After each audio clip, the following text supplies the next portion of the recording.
When alcohol prohibition ended in the 1930s, what you saw was an immediate consolidation of the alcohol industry. Obviously, the moonshiners were put out of business, and you had a few companies emerge. Do you see that happening now with the emergence of a real legal marijuana industry?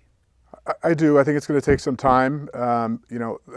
This is coming online a little bit differently. It's state by state, and it's primarily rolling out under the auspices of medical, and then it's kind of morphing into a retail or adult use phase. So I don't think we'll see an act of Congress anytime soon that's going to just give the green light and completely legalize cannabis. So no Philip Morris on the horizon.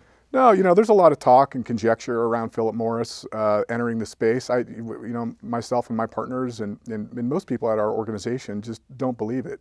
Philip Morris and big tobacco, they're in the addiction business, right? I mean, if you really look at the industry and you study it, it's really big alcohol that will probably come in and make a play. I mean, if you look at some of the current trends, especially in Colorado and Washington, where a year ago, Colorado and Washington being the two states that have now legalized recreational pot. The two legal states, right? So a year or 2 years ago, somebody gets home from work on a Friday night and they got $20, right? They'll go buy a case of beer and that's their, that's their weekend or that's their Friday night. But you go into these states like Colorado and Washington, where it's now legal, they're spending $10 on beer and $10 on cannabis.